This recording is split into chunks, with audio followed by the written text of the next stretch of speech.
Bonjour à tous, bienvenue sur la chaîne de Psychoplume où on parle psychologie et écriture thérapeutique. Aujourd'hui, je voudrais faire une vidéo un peu particulière sur la question de comment écrire plus régulièrement. Comment écrire, je dirais même plus, tous les jours. C'est une demande qu'on me fait souvent, c'est-à-dire que les gens me disent j'aimerais bien écrire plus régulièrement. Finalement, j'écris que quand j'ai de l'inspiration. J'écris que quand il y a quelque chose qui vient et que je ne peux pas ne pas écrire presque. Les personnes sentent que la régularité est une vraie richesse dans l'écriture. C'est pourquoi je voudrais vous donner aujourd'hui quelques conseils pour arriver à cette régularité, quel que soit votre projet. Donc moi j'ai un blog sur l'écriture thérapeutique, donc là dans ce cadre-là, effectivement ça peut être du journaling, ça peut être essayer d'en savoir plus sur soi grâce à l'écriture, d'exprimer ses émotions, de mieux se connaître, mais aussi dans un projet plus littéraire.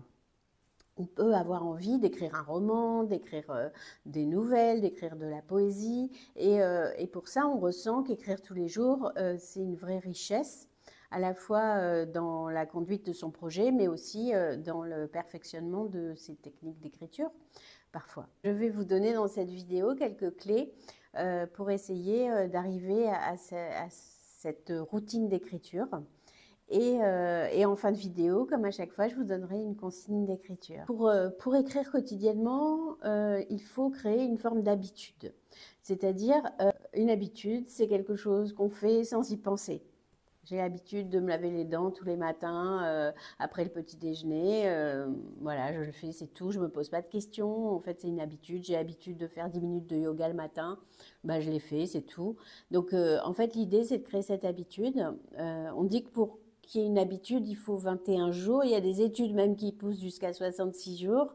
En tout cas, une habitude, ça se construit. Donc, pour le construire, il faut créer l'environnement propice à ça. Créer cette habitude peut avoir des effets bénéfiques, comme le yoga qu'on va faire tous les jours, comme la petite marche qu'on fait le soir, toutes ces petites habitudes qui font partie de notre vie, comme le journaling pour certains, d'écrire un petit peu, soit chaque matin, soit chaque soir, soit à un certain moment de la journée, d'écrire pendant 10 minutes, un quart d'heure sur tout ce qu'on ressent.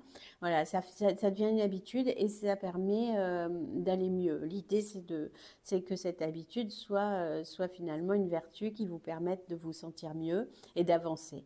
Donc il y a des vrais effets bénéfiques aux habitudes qui vont être la diminution du stress, qui vont être une meilleure santé mentale ou une meilleure santé physique. Et l'idéal étant les deux. Donc l'écriture, l'habitude de l'écriture, elle est bénéfique parce qu'elle va nous donner une meilleure santé mentale. J'en suis absolument persuadée qu'on écrive pour aller mieux ou qu'on écrive pour créer un objet littéraire. De toute façon, c'est quelque chose qui va nous faire du bien. Et c'est pour ça qu'on a envie d'en faire une habitude. Donc la première objection à ça, c'est de dire j'ai pas le temps. J'ai pas le temps, ma journée est extrêmement remplie, je travaille, j'ai des enfants, j'ai des tas de choses à faire, donc je ne peux pas consacrer du temps à l'écriture au quotidien. Et ça, malgré tout, c'est faux. C'est-à-dire qu'on peut toujours trouver 10 minutes dans la journée pour se poser et pour écrire ce qui nous passe par la tête ou pour écrire sur un projet. Une chose très importante à faire pour y arriver, il me semble, quand c'est un projet littéraire, par exemple, vous avez un document Word ou un document d'un autre logiciel, c'est de l'ouvrir, ouvrir le document dès le matin. Comme ça, vous allez plus avoir cette tendance à aller écrire, même si vous avez assez peu de temps.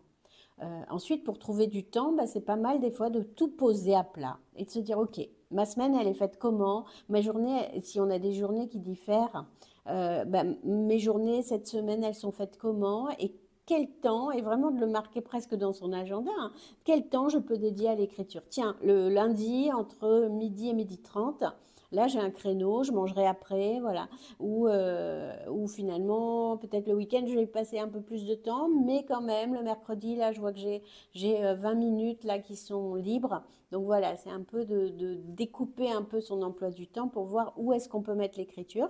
Parce que si on visualise à l'avance que ça va être un temps pour écrire, on a plus de facilité à le prendre. Ensuite, au-delà du temps qu'on donne à l'écriture, il y a une chose très importante, c'est l'environnement. Plus facile de choisir où on écrit, et d'écrire toujours au même endroit. Si je m'installe à mon bureau, c'est de créer des petits rituels. Je me fais un thé, j'organise un peu les choses, j'ouvre mon document, je mets ce petit carnet à côté de moi. Enfin voilà, d'organiser des petits rituels qui créent comme une forme de cocon et on sait que ça, c'est le temps de l'écriture. Pour des gens qui ont du mal à se concentrer, parce que ça peut être ça aussi, il y a la technique Pomodoro qui a été créée par un Italien, d'où le nom, et qui consiste à écrire pendant un temps court, qui va être de 20 minutes, mais vous pouvez même choisir un quart d'heure, 10 minutes, peu importe, d'écrire pendant un temps court et d'arrêter pendant 5 minutes et de reprendre un autre temps comme ça court et d'arrêter pendant 5 minutes, etc.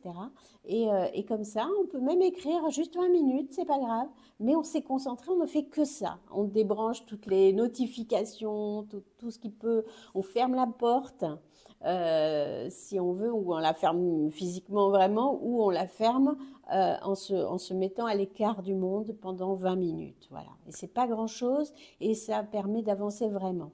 La constance, c'est vraiment la clé. Moi, j'ai écrit 3 romans. Je travaillais en même temps, donc ça m'a pris un an pour chaque roman. Mais ce qui m'a permis de le faire et d'aller au bout, c'est vraiment la constance. C'est de se dire, OK, tous les jours, je m'y mets. Ce qui permet d'avoir toujours en tête, en fait, votre projet. Et que même quand vous n'êtes pas en train d'écrire, c'est en train de travailler dans votre tête. Et du coup, ça permet d'aller beaucoup plus vite au moment où on se met à l'écriture. Donc voilà, écrire tous les jours, c'est possible. Ça permet à la fois, bien sûr, de se perfectionner dans l'écriture. Et si on n'a pas un projet littéraire, ça permet de se poser, d'écrire sur soi parfois, de mieux se connaître, de décharger un peu les émotions, le stress. Donc ça n'a que des vertus bénéfiques. Donc voilà pour ce qui est de créer l'habitude. Après, il y a un grand danger dans l'écriture, c'est le perfectionnisme. C'est-à-dire de se dire, ok, ah, j'aime pas ce texte, cette phrase elle est pas bonne, ça sonne pas bien, ça pourrait être mieux. Donc on a bien sûr en tête pour un certain nombre d'entre nous une sacralisation de la littérature. On ne va pas écrire comme Flaubert, comme Balzac. Non, on va écrire comme soi. On va écrire de la façon dont on a envie que ça sorte. Et c'est pas grave si c'est pas le mot le mieux choisi, si le rythme n'est pas parfait, etc. C'est vraiment de lâcher là-dessus, d'écrire ce qu'on appelle un premier jet, de laisser sortir les choses. Et après, on y revient si on veut peaufiner. Hein, mais c'est important de laisser sortir les choses. Donc quand c'est une écriture thérapeutique, évidemment, l'idée c'est d'en avoir pas grand-chose à faire du style, c'est pas grave. L'essentiel étant de s'exprimer. Je vous ai donné comme ça un panel de petits outils pour pouvoir écrire tous les jours. N'hésitez pas à me dire en commentaire si vous le faites, si c'est pour vous une difficulté. Sur mon blog, vous pouvez télécharger un e-book sur le journaling qui vous donne plein de consignes d'écriture pour pouvoir écrire tous les jours avec l'aide de consignes. Parce que ça, c'est aussi une possibilité de se dire, OK, je cherche des consignes d'écriture dans les livres sur Internet et j'écris à partir d'une consigne. Donc ça, c'est aussi possible. Voilà, je vous souhaite de belles sessions d'écriture et je vous dis à très bientôt. Et bien sûr, je rajoute une consigne d'écriture qui consiste à décrire le lieu idéal d'écriture pour vous, donc votre lieu de rêve.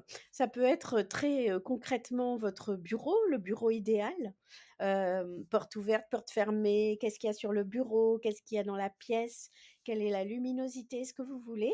Ou alors partir dans quelque chose de plus original. Est-ce que c'est au bord de mer? Est-ce que c'est sur une montagne? Est-ce que c'est dans un lieu spécifique sur Terre? Voilà, quel est votre lieu idéal à vous? N'hésitez pas à partager votre texte en commentaire. Je serai ravie de le lire et je vous dis à très bientôt.